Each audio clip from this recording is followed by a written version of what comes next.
political discussion. Okay, so we are bringing this political discussion for the past 6 months, and amazingly, it is taking a different kind of route.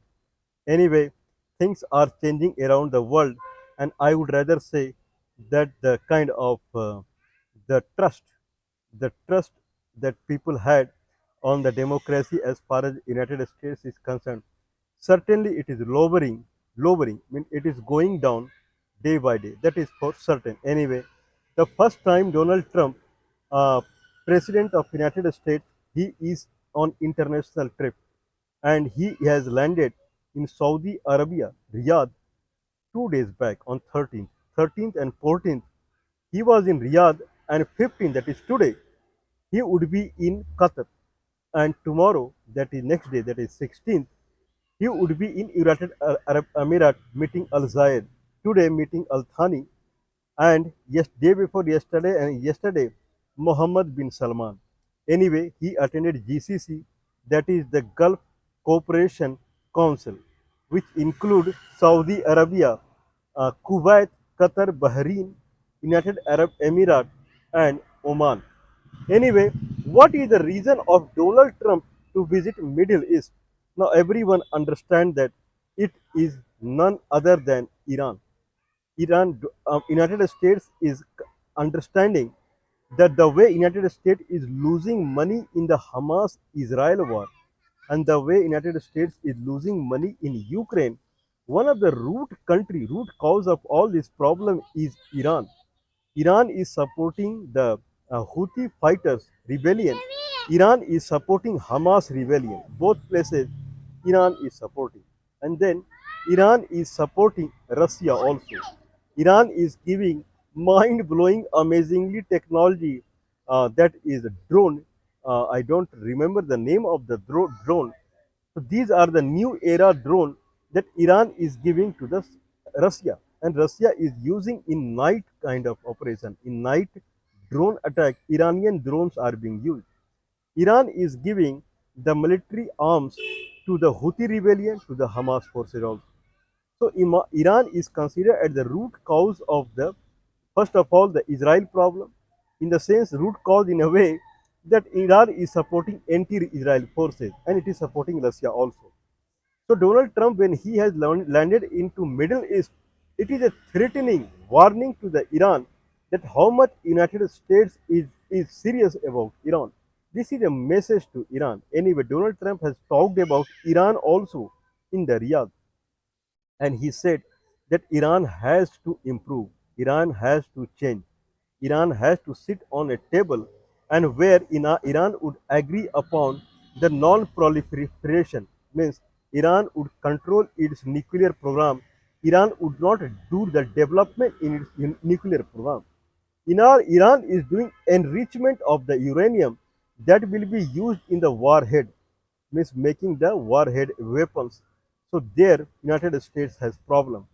Anyway, Donald Trump has said that I have tons of deal with Iran. Means United States want to do trade with Iran if Iran stops its nuclear program. Indirectly, if Iran stops supporting the Hamas, Houthi, and and Russia, so all the sanctions with the Iran will be over, and America will start doing trade with the Iran. This is what Donald Trump is saying. But anyway, this is the main focus of Donald Trump coming to the Middle East. Everyone understands. In that path, United States has made a surprising move, a very surprising move. And that surprising move is inviting Ahmad al-Sara.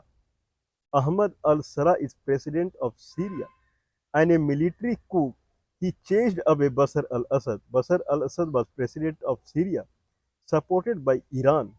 And then Mr.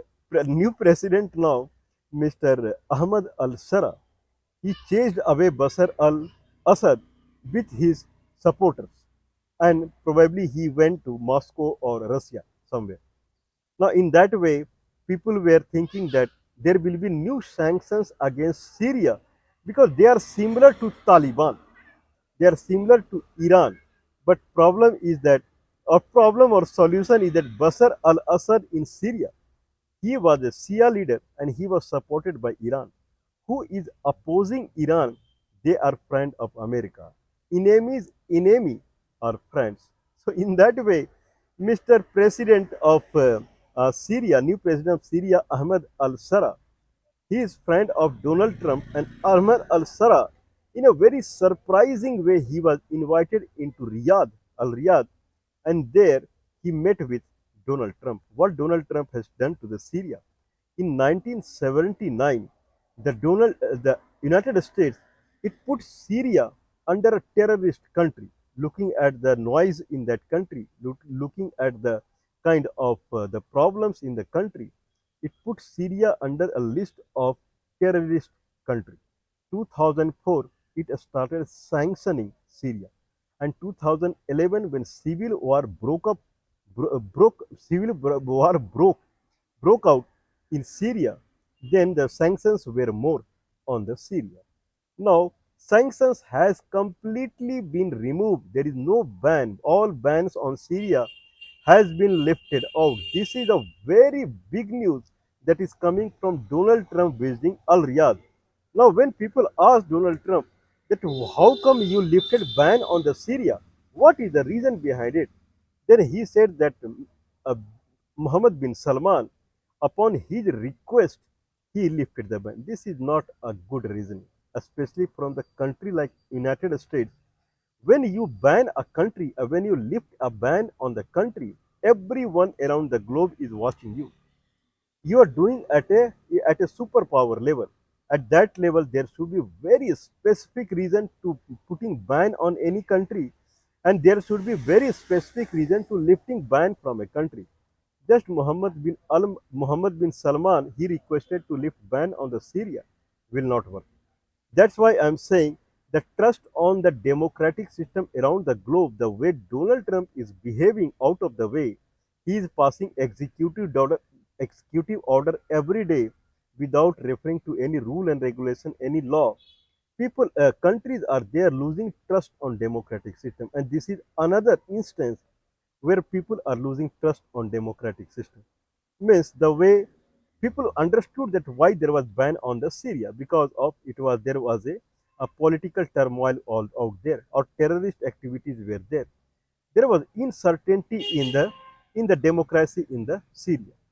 But now there is no democracy in the Syria. But there was a lift on the ban. Ban was lifted because the Syria is anti-Iran now. Anyway, that is something that Donald Trump has to ponder about. That is for sure.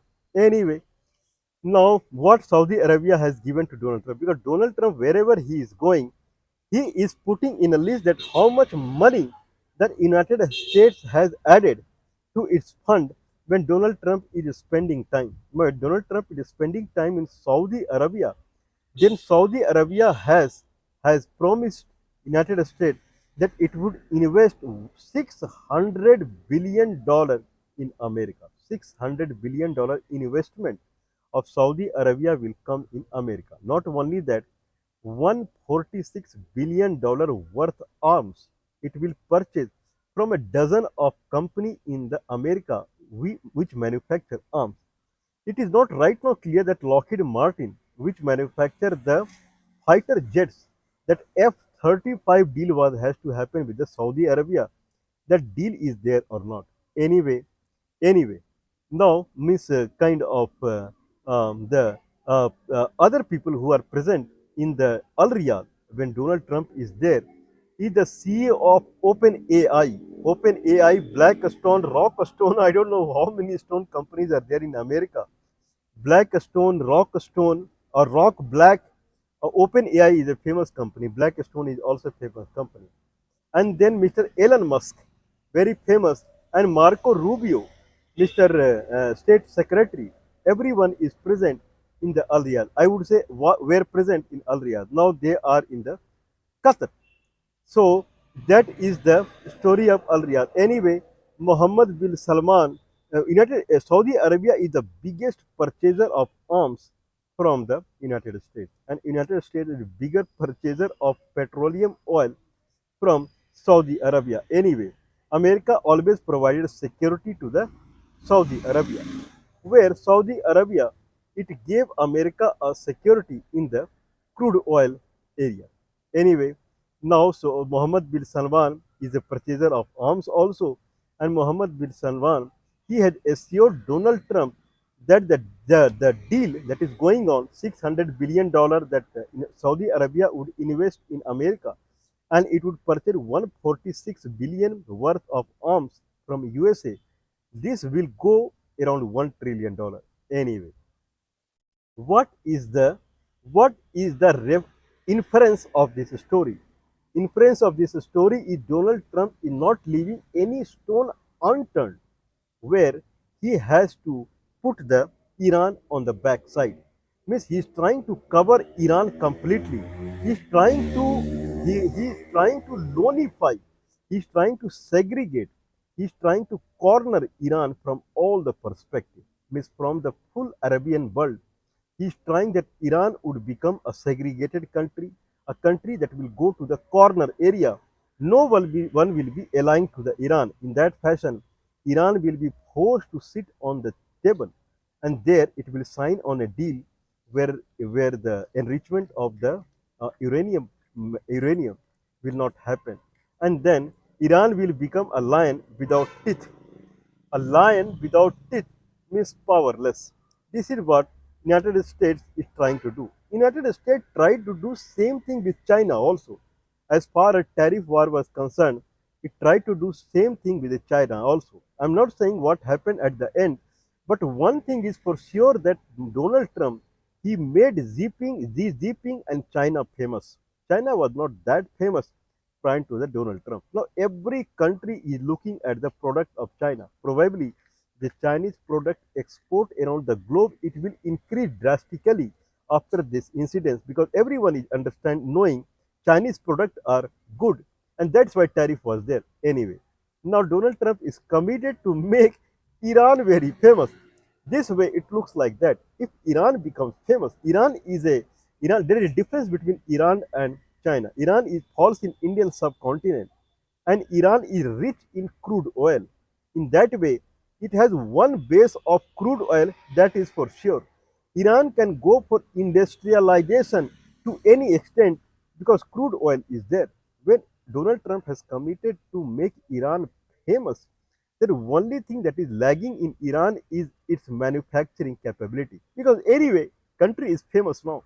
When country is famous, only thing lagging is the manufacturing capability. Once Iran start making the manufacturing capability, increase its manufacturing capability, the way China is doing, then market is there. Market comes into picture when you are famous, like United States is famous or was famous. Now Iran is famous because of Donald Trump. Now Iran must focus on the manufacturing of products, and means the increasing its engineering and science and engineering and technology level. Now means the becoming Iran as a rich country when it export products. Iran is a moderate rich country when it is exporting crude oil, but it has a limitation. When a country export its products, then there is no limitation. Anyway, Donald Trump has done his part making Iran famous. Now Iran has to do its part, that making Iran as a manufacturing hub, and then future is from the Iran side only.